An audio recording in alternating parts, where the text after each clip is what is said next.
इस वीडियो में हम सीखेंगे कि solution of a differential equation क्या होता है, क्या क्या स्टेप्स फॉलो किए जाने चाहिए कि एक डिफरेंशियल इक्वेशन को सॉल्व किया जाए या एक सॉल्यूशन को वेरीफाई किया जाए कि वो एक पर्टिकुलर डिफरेंशियल इक्वेशन को बिलोंग करता है कि नहीं।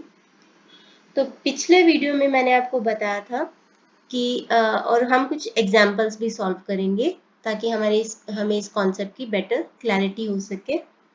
पिछले वीडियो में मैंने आपको बताया था कि डिफरेंशियल इक्वेशन क्या होता है, तो सॉल्यूशन क्या होता है। उसके लिए हम एक एग्जांपल करते हैं छोटा सा। सपोज ये एक इक्वेशन है, सपोज मतलब ये इक्वेशन ही है, तो x की वैल्यू क्या होगी 10 माइनस 5, तो x विल बी 5। तो ये इसका सॉल्यूशन है, इस इक्वेशन का सॉल्यूशन है x इज इक्वल टू 5। तो यहाँ पे हमें एक वैल्यू मिल गई है x की। इसी तरह से एक डिफरेंशियल इक्वेशन होती है और उसका एक सॉल्यूशन होता है जिसमें हमें कोई वैल्यू नहीं मिलती, लेकिन एक रिलेशन मिलता है of variables between independent variable and dependent variable. तो मतलब वो एक फंक्शन होता है। तो क्या है solution of a differential equation?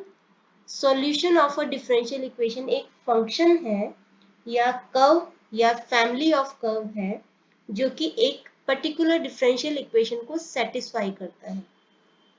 Family of curve क्यों का ये मैं अभी बाद में बताती हूँ। सबसे पहले हम एक इसके लिए भी एक एग्जांपल लेते हैं। सपोज ये हमारे पास एक डिफरेंशियल इक्वेशन है, जैसे कि हमें बताया था मैंने कि एक डेरिवेटिव होता है इंडिपेंडेंट वेरिएबल, और डिपेंडेंट वेरिएबल हो या नहीं हो सकते, कोई एक आधी चीज मिसिंग भी होगी तो भी वो डिफरेंशियल इक्वेशन होती है अगर उसमें वेरिएबल है और डिफरेंशियल डेरिवेटिव है। तो ये एक डिफरेंशियल इक्वेशन है। तो इसको सॉल्व करने के लिए मैं क्या करूंगी, हम सारी x वैल्यूज को एक साइड पे लेके जाएंगे और सारी y वैल्यूज को एक साइड पे, राइट हैंड साइड पे लेके जाते हैं। तो ये ऐसे हो जाएगा। अगर मैं इन दोनों को इंटीग्रेट कर दूं, तो इंटीग्रेट कर दिया तो ये है integral sign of d y. तो हम यहाँ पे 1 लिख सकते हैं क्योंकि डजेंट मैटर 1 को किसी से मल्टीप्लाई किया जाए तो आंसर सेम आता है, जो कि वो पर्टिकुलर वैल्यू को जिसको 1 से मल्टीप्लाई किया जा रहा है। तो क्या होगा इसका difference integration y is equal to log x plus C. ये हम कर चुके हैं इंटीग्रेशन के वीडियोस में। तो ये है solution of this differential equation. तो मैंने बोला था कि एक solution of a differential equation एक फंक्शन है या कर्व है या फैमिली ऑफ कर्व्स है, क्योंकि उसमें यहाँ पे है ये c, जिसका मतलब है कांस्टेंट ऑफ इंटीग्रेशन। तो c क्या है? c एक आर्बिट्रेरी कांस्टेंट है। आर्बिट्रेरी कांस्टेंट क्या होता है कि एक ऐसा कांस्टेंट जिसको कि कोई स्पेसिफिक वैल्यू असाइन नहीं की गई है। पैरामीटर बोल लो या आर्बिट्रेरी कांस्टेंट बोलो, one and the same thing. तो इसीलिए ये सॉल्यूशन है हमारा general solution of this differential equation. ये होता है जनरल सॉल्यूशन। तो यहाँ पे कुछ बेसिक कॉन्सेप्ट्स है, दो बेसिक कॉन्सेप्ट्स हैं, जनरल सॉल्यूशन और particular solution. Family of curves, क्योंकि ये कांस्टेंट की कोई वैल्यू असाइन नहीं है। अगर मैं x और y की कुछ डिफरेंट वैल्यूज लूँ तो हर बार ये c की वैल्यू डिफरेंट होगी, तो depending upon what values I take for x and y। So c की वैल्यू हर बार अलग होगी, तो इसलिए family of curves, different curves बन सकते हैं, इसीलिए सॉल्यूशन को फैमिली ऑफ कर्व्स भी कहा जाता है। तो ये जनरल सॉल्यूशन है क्योंकि इसमें ये आर्बिट्रेरी कांस्टेंट है या वो लोग पैरामीटर है जिसकी कोई स्पेसिफिक वैल्यू नहीं है। सपोज मैं y, यहाँ पे जो y है और x है, इसकी कोई वैल्यूज लेती हूँ तो उसके बेसिस पे c की कोई वैल्यू मिल जाएगी। तो सपोज 3 आती है c की वैल्यू, और मैं यहाँ पे लिखती हूँ y is equal to log x plus 3 in place of c, then it will be a particular solution. ये एक पर्टिकुलर सॉल्यूशन होगा।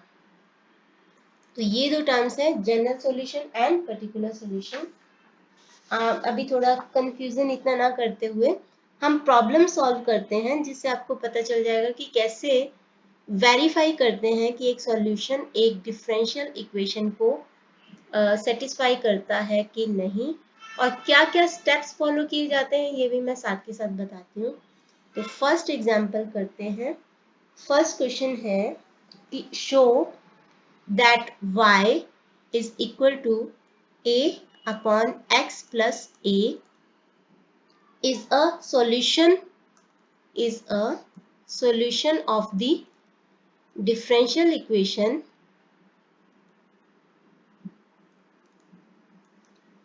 xy 1 plus y is equal to y squared।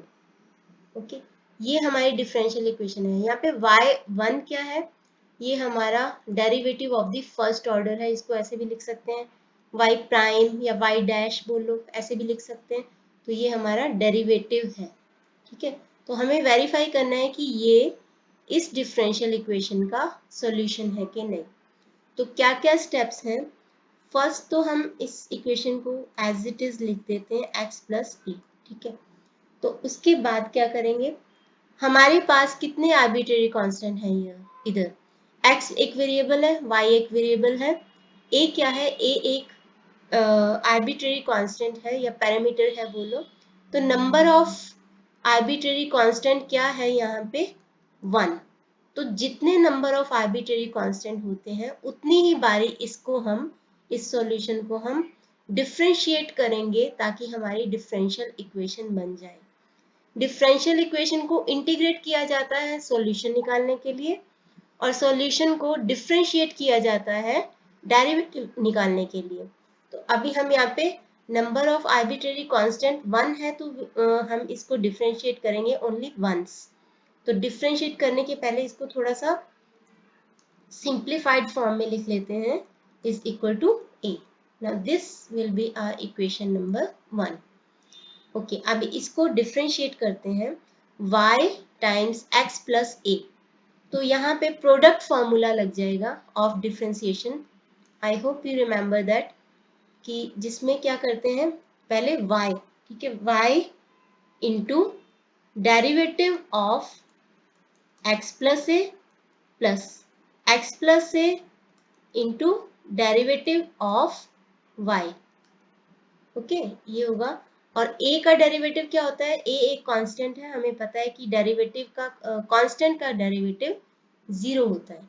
तो इसको सॉल्व करते हैं अभी, y as it is into derivative of x plus a. x का derivative क्या होता है 1, और प्लस a का डेरिवेटिव 0 क्योंकि वो कांस्टेंट है, plus x plus A into derivative of y क्या होगा, यही सेम dy अपॉन dx हो जाएगा, इज इक्वल टू 0। तो मतलब ये हो गया हमारा y plus x plus a derivative is equal to 0। क्योंकि यहाँ पे क्वेश्चन में ये y1 दिया हुआ है ना डेरिवेटिव की बजाय, तो मैं भी यहाँ पे यही लिखती हूँ ताकि कोई कंफ्यूजन क्रिएट ना हो फालतू में। तो y plus x plus a y1 is equal to 0। तो अभी हम यहाँ पे क्या करते हैं, सेकेंड स्टेप होता है कि हमें एलिमिनेट करना होता है पैरामीटर को, किसी भी तरीके से एलिमिनेट करना होता है। तो उसका तरीका है कि उसको पहले आइसोलेट कर दो। आइसोलेट कर दो मतलब जो कांस्टेंट है उसको एक साइड पे ले जाओ और बाकी सारे वेरिएबल्स को एक साइड पे रखो। तो वो कैसे करेंगे, पहले x plus a y1 is equal to minus y, ठीक है, फिर x plus a is equal to minus y upon y1। इसको बोलेंगे y सब 1 या y1 बोलो। और a क्या हो जाएगा, क्योंकि a को हमें a कांस्टेंट है ना, आर्बिट्रेरी कांस्टेंट, तो इसको हमें आइसोलेट करना पड़ेगा एलिमिनेट करने के लिए। तो माइनस वाई अपॉन y1, ये x को हम राइट हैंड साइड ले जाएंगे तो ये वैल्यू आ जाएगी, ठीक है। अभी हमने पैरामीटर की यानी x की वैल्यू मिल गई है हमें, हम इसको फर्स्ट इक्वेशन में पुट कर सकते हैं, तो हमारे पास हमारी डिफरेंशियल इक्वेशन आ जाएगी। हर क्वेश्चन में हमें ऐसे ही करना है, डिफरेंशिएट करना है जितनी बार भी जितने नंबर ऑफ कांस्टेंट्स हैं उतनी बार इसको डिफरेंशिएट करना है, एलिमिनेट करना है पैरामीटर को। अगर एलिमिनेट नहीं होता है किसी तरीके तो उसको आइसोलेट करना है, मतलब उसको एक साइड पे लेके आना है ताकि उसकी एक पर्टिकुलर वैल्यू मिल जाए और फिर उस वैल्यू को पुट कर देना है अपनी इक्वेशन में। कई बार ऐसा हो सकता है कि हमें मेन इक्वेशन से कोई चीज लेके उसको हमें यहाँ पे पुट करना पड़े, तो एक ही बात है, जैसे भी आपको सूटेबल लगे तो ऐसे कर सकते हैं। तो अभी हमारी मेन इक्वेशन क्या थी, y x plus a is equal to a. अब हमारे पास a की भी वैल्यू है, अगर देखें तो x प्लस ए की भी वैल्यू है, तो हम इन वैल्यूज को यहाँ पे पुट कर देते हैं। x प्लस ए की वैल्यू लेंगे माइनस वाई अपॉन y1, यहाँ से लेंगे वैल्यू, और इज इक्वल टू ए की वैल्यू क्या है, minus y upon y1 minus x, ये वैल्यू आ जाएगी। अब इसको सॉल्व करते हैं आगे, तो यहाँ पे आ जाएगा लेफ्ट हैंड साइड पे minus y square upon y1 is equal to minus y upon y1 minus x. LCM ले लेंगे तो क्या आएगा, minus y minus, sorry LCM में इधर y1 आएगा ना, minus y minus x y1। आगे इसको सॉल्व करते हैं, हमारे पास क्या आ गया है, लेफ्ट हैंड साइड पे हमारे पास है minus y square upon y1 और लेफ्ट हैंड साइड पे है minus y minus x y1 upon y1। तो ये और ये कैंसिल हो जाएंगे दोनों, तो हमारे पास क्या आ जाएगा, माइनस वाई स्क्वायर, माइनस बार ले लेते हैं y plus x y1, minus minus cancel, तो ये हमारी इक्वेशन क्या बन जाएगी, एक्स y1 प्लस y, और इस y स्क्वायर को भी राइट हैंड साइड पे लेके जाते हुए क्या हो जाएगा, या फिर उधर ही रहने देते हैं वाई स्क्वायर। तो ये हैंस प्रूव्ड, यही हमारी डिफरेंशियल इक्वेशन थी जो कि हमें प्रूव करना था कि ये सॉल्यूशन इस डिफरेंशियल इक्वेशन को बिलोंग करता है।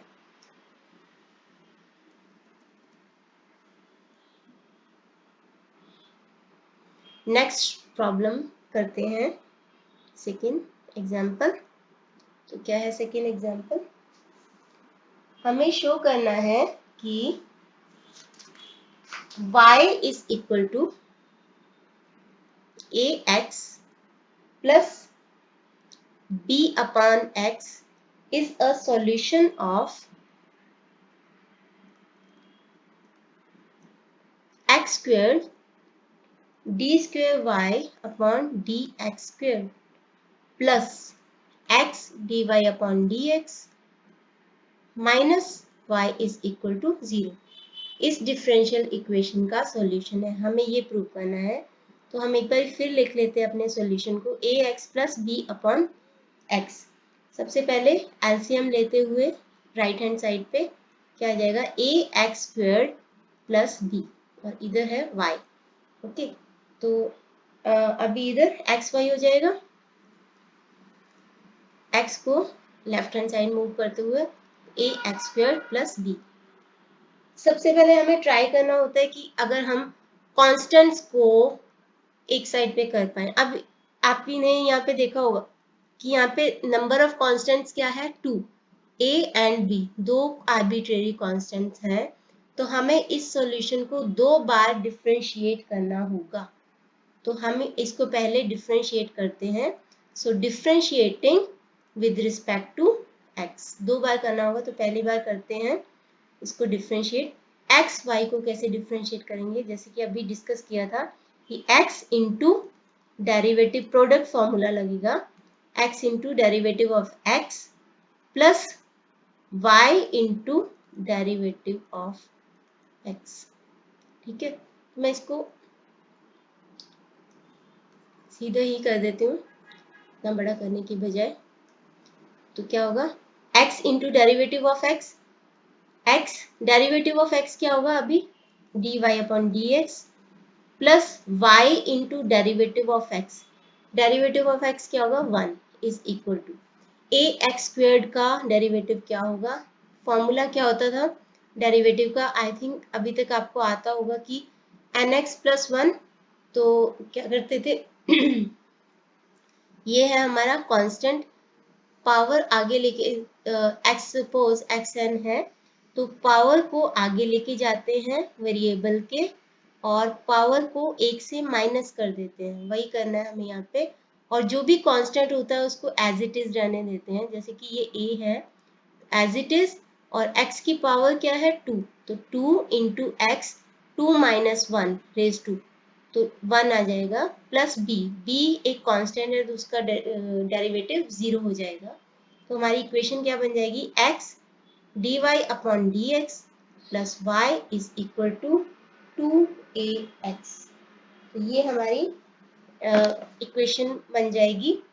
अभी कोशिश क्या करनी है कि हमें ये जो 2ax कैपिटल एक्स, हमें अभी हमारा b तो एलिमिनेट हो चुका है, अभी हमारे पास a रहता है एलिमिनेट होने के लिए। तो 2ax का अगर डेरिवेटिव लेंगे, क्योंकि हमें इसको दो बारी डिफ्रेंशिएट करना है, क्योंकि नंबर ऑफ कांस्टेंट्स 2 था, लेकिन अगर हम यहाँ से x को रिमूव कर दें तो हमारा ये वाला डेरिवेटिव भी कांस्टेंट भी a रिमूव हो जाएगा, क्योंकि इसका डेरिवेटिव आ जाएगा 0। ठीक है, तो हम क्या करते हैं कि यहाँ से x को रिमूव करने की कोशिश करते हैं। कैसे करेंगे, अगर हम इस सारी इक्वेशन को कर दें डिवाइड बाय x, तो क्या आ जाएगा हमारे पास dy upon d x plus y upon x plus is equal to 2a। अब इसको हम करेंगे again differentiate, so differentiating again with respect to x, क्या हो जाएगा dy बाई डी एक्स का डेरिवेटिव क्या होता है, d square upon y d x square plus y upon x.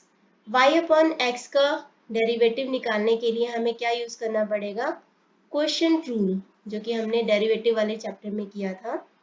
तो क्या होता है quotient rule, upper term of the fraction y लेंगे, उसका डेरिवेटिव लेंगे पहले, तो derivative of y into x, तो डेरिवेटिव ऑफ y क्या होता है dy upon d x into x as it is plus sorry minus derivative of x, जो क्या होगा 1 into y, okay, upon x whole square. ये होता था क्वोशिएंट रूल ऑफ डेरिवेटिव, कि top part of the fraction का derivative into lower part of the fraction, मतलब denominator minus lower part of the fraction यानी डिनोमिनेटर का derivative into numerator divided by जो denominator है उसका स्क्वायर। तो ये हो जाएगा इज इक्वल टू 0, क्योंकि हमें पता है 2a क्या है, एक कांस्टेंट है, कांस्टेंट का डेरिवेटिव 0 होता है। तो अभी इसको थोड़ा सिंप्लीफाई करते हैं, d square upon y d x square plus x d y upon d x minus y divided by x square is equal to 0। तो अभी हम क्या करते हैं, सारी इक्वेशन को थोड़ा सिंप्लीफाई करने के लिए मल्टीप्लाई कर देते हैं बाय एक्स स्क्वायर। तो multiplying all the terms on the left hand side and right hand side by x square, what do we get, x square d square y upon dx square plus x dy by dx minus y is equal to 0, because 0 multiplied by anything is equal to 0. So यही हमारी equations थी, differential equation. सो ये हमने prove कर दी। चलो बढ़ते हैं last example की तरफ। थर्ड एग्जाम्पल, हमें प्रूव करना है कि y is equal to a plus b x e raise to 2x। ये एक सॉल्यूशन है of differential equation y square minus 4y, sorry ये स्क्वायर नहीं है, ये y2 है, 1 plus 4y is equal to 0। अब y2 क्या है, जैसे कि आगे भी बताया, d square y upon d x square, यानी सेकेंड डेरिवेटिव, जिसको हम y डबल प्राइम भी लिख सकते हो। और y1 क्या होता है, first derivative d y upon d x या फिर y प्राइम। तो जिस फॉर्म में हमें क्वेश्चन में दिया है ना, हम उसी में रखते हैं, y1 और y2 ही रखेंगे, ताकि थोड़ा कंफ्यूजन क्रिएट ना हो। तो सबसे पहले हमारा सॉल्यूशन क्या है, y is equal to a plus b x e raise to the 2x, ये हमारी इक्वेशन है। अब देखते हैं सेकेंड स्टेप है देखना कि नंबर ऑफ आर्बिट्रेरी कांस्टेंट्स कितना है। a एंड b दो आर्बिट्रेरी कांस्टेंट्स हैं, तो हमें इसको सॉल्यूशन को दो बारी डिफरेंशिएट करना पड़ेगा। तो डिफरेंशिएट करते हैं पहले। यहाँ पे y का डेरिवेटिव क्या होगा, y1 dy अपॉन dx बोल लो या y1, y of the order 1। तो a plus b x and e raise to 2x, यहाँ पे कौन सा फॉर्मूला लगेगा, प्रोडक्ट रूल लगेगा, प्रोडक्ट रूल ऑफ डिफरेंशिएशन। यानी कि फर्स्ट ये a plus b x into e raise to 2x का derivative plus e raise to 2x into derivative of a plus b x. तो लिखते हैं a plus b x into derivative of e 2x का, e raise to the 2x का derivative क्या होगा, e to the 2x into 2।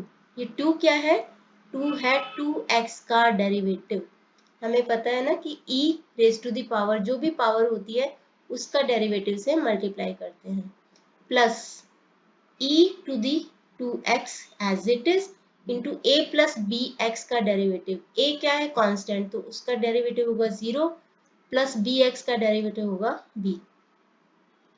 तो आ जाएगा y1 is equal to, यहाँ पे आ जाएगा हमारे पास a plus b x e to 2e to the 2x plus b e to the 2x, ये आ जाएगा हमारे पास। अभी हमें क्या है, एक बार डिफरेंशिएट कर लिया है लेकिन एक भी एलिमिनेट नहीं हुआ पैरामीटर, ना b और ना ही a। तो हम क्या करेंगे, अभी ये देखिए, अगर हम फर्स्ट इक्वेशन देखिए, ये वाली इक्वेशन, तो यहाँ पे y की एक वैल्यू दे रखी है, तो क्यों ना हम इस y की वैल्यू को इस इक्वेशन नंबर 2 में थोड़ा सब्सटीट्यूट करते हैं ताकि वो y की फॉर्म में आ जाए। तो a plus b x e to the 2x है, तो हम यहाँ पे क्या करेंगे, y1 हमें पता है कि ये इक्वल टू y है, a plus b x e to the 2x into 2। तो ये किसके इक्वल है, ये y के इक्वल है। From equation 1 we can say that plus b e to the 2x। तो हम यहाँ पे ऐसे लिखेंगे 2y plus b e to the 2x। अब फिर से इसको थोड़ा डिफरेंशिएट करते हैं, क्योंकि दो पैरामीटर थे ना a और b, तो दो बारी डिफरेंशिएट करना पड़ेगा। तो फिर से लिखेंगे कि differentiating with respect to x again. तो डिफरेंशिएशन y1 का हो जाएगा y2 is equal to 2y। अभी 2 एज इट इज कांस्टेंट, और y का डेरिवेटिव क्या होगा, y1, ठीक है ना। y का डेरिवेटिव क्या होता है, dy upon dx, that means y1, और y1 का डेरिवेटिव क्या होता है, y2, यानी कि d2y अपॉन dx स्क्वायर। तो same one and the same thing ये दोनों। तो क्या हो जाएगा यहाँ पे 2y1 प्लस be2x। तो हम क्या करते हैं, यहाँ पे b कांस्टेंट है as it is e to the x। e to the x का डेरिवेटिव क्या होगा, e to the x into 2, क्योंकि अभी बताया था कि e की जो भी पावर होती है उसका डेरिवेटिव आगे मल्टीप्लाई हो जाता है। तो हमारा y2 क्या आ जाएगा, 2y1 plus 2be to the 2x। y2 is equal to 2 common ले लेते हैं, 2 कॉमन लेंगे तो अंदर क्या आ जाएगा हमारे पास 2y1। अच्छा be टू दी 2x, पहले तो हम क्या करते हैं, be टू दी 2x की वैल्यू हम क्या यहाँ से नहीं ले सकते, यहाँ पे हमारे पास ये इक्वेशन आई है, इक्वेशन नंबर 3, ठीक है। इक्वेशन नंबर 3 क्या है, y1 is equal to 2y plus be to the 2x। तो be टू दी 2x को इसी साइड पे रखो, राइट हैंड साइड पे, तो इसकी वैल्यू क्या आ गई, y1 माइनस 2y। तो यहाँ से हम वैल्यू उठाएंगे be टू दी 2x की, तो वैल्यू क्या हो जाएगी y1 माइनस 2y, तो ये हमारी वैल्यू हो जाएगी। सारा क्वेश्चन में अभी दोनों एलिमिनेट हो गए पैरामीटर ए बी और बी बी। अब 2y1 plus 2y of the first order minus of the first order बोल सकते हो, minus 4y, which implies y of the second order minus 4y1 plus y, यहाँ पे क्या हो जाएगा ना, 4y1 हो जाएगा माइनस 4y, ठीक है। That implies y square minus 4y1 plus 4y is equal to 0, और यही हमारी डिफरेंशियल इक्वेशन थी। तो ये हमने प्रूव कर दिया है। तो अगले वीडियो में हम एक्सरसाइज नंबर 8.2 सॉल्व करेंगे from ML Agarwal applied mathematics. So thank you and all the best.